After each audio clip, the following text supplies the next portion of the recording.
আজকে অন্য কোনো ভিডিও নয়, আজকে তোমাদের সঙ্গে শেয়ার করবো একটা রেসিপি। কবি থানকুনি পাতা বাটা। এই যে দেখো তুলে নিয়ে এসি, একদম ফ্রেশ, দেখো তাজা তাজা আছে।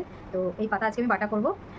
জানি কম বেশি সবাই তোমরা বাটা করো, তো আমি কিভাবে করি এই বাটাটা সেটাই তোমাদের সঙ্গে আজকে শেয়ার করবো। আর শুরু থেকে তোমরা শেষ পর্যন্ত কিন্তু দেখবে, ভিডিওটা না দেখলে কিন্তু জানতে পারবে না যে আমি কীভাবে করছি বাটাটা। ঠিক আছে, চলো তাহলে শুরু করা যায়। দেখো কড়াই বসিয়ে দিয়েছি, আর কড়াই গরমও হয়ে গেছে। দিয়ে দিয়েছি একটু সর্ষের তেল। এবার দেখো দুটো লঙ্কা আমি ভেজে তুলে নেব।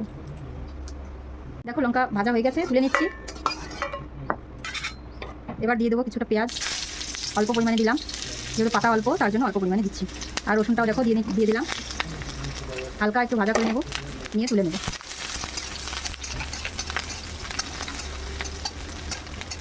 হয়ে গেছে দেখো ভাজা, এবার তুলে নিচ্ছি।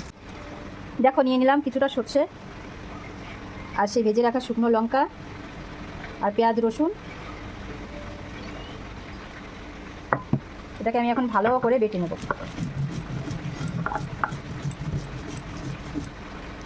দেখো পেঁয়াজ রসুন বেটে নিয়েছি, শুকনো লঙ্কা সর্ষে দিয়ে বেটে নিয়েছি। এবার অল্প অল্প করে এই যে পাতাগুলো সব আমি বেটে নিচ্ছি। সব পাতাগুলো আমি অল্প অল্প দিয়ে এরকম করে বেটে নেব।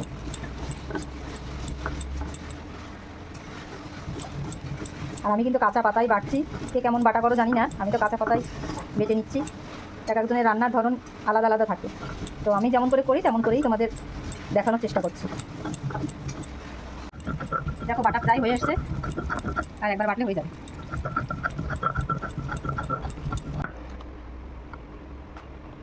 দেখো একটুখানি নুন দিয়েছি, এই যে এবার একটু নুন দিয়ে তারপরে বেটে নেব।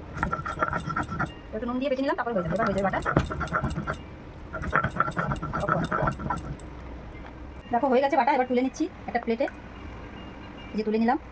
এবার কী করবো দেখো, এবার ভিতরে দিয়ে দেবো একটু কাঁচা সর্ষের তেল। এই যে কাঁচা একটু সর্ষের তেল দিয়ে দিলাম, তারপরে একটু মেখে নেবো। এই যে এরকম করে একটু মেখে নেবো। এবার দেখো যেটা করবো, এই যে গরম ভাতের ভিতরে এই প্লেটটা এমনি করে বসাবো। এই যে তারপর একটু ভাপা হয়ে যাবে, তারপর খাওয়া দাওয়া ভাতের সঙ্গে। তো চলো ভাপা হতে থাকুক, পরে দেখাচ্ছি। তো বন্ধুরা দেখো এই যে বেটে নিয়েছি, ভাত থেকে তুলে নিয়েছি। এবার দেখো সবাইকে একটু করে দিয়ে দিচ্ছি, আর আমি বলছি খেয়ে কেমন হয়েছে তোমাদেরকে। চলো একটু টেস্ট করে দেখি যে বাটাটা কেমন হয়েছে।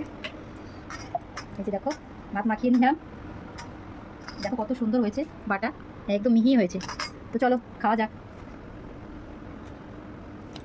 দারুণ হয়েছে। তো তোমরাও চেষ্টা করো এমন করে বাটা করে খেতে, বাড়িতে অনেক ভালো লাগছে খেতে। ভালো হয়েছে বাটাটা, এরকম মা খেয়ে নিয়েছে, অনেকটা ভালো লাগছে খেতে, টেস্ট লাগছে। কাঁচা তেল দেওয়া যেহেতু, আর একটু ভাপিয়ে নিয়েছি তার জন্য টেস্টটা আরও যেন ভালো লাগছে খেতে। তো চলো এই যে ছেলেও খাচ্ছে, এই যে দেখো দেখে।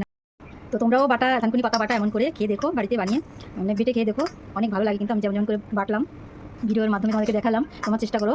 তো ভীষণই ভালো হয়েছে খেতে। চলো তাহলে আজকের মতো রাখি, আবারও কোনোদিন নতুন রেসিপির সঙ্গে দেখা হবে।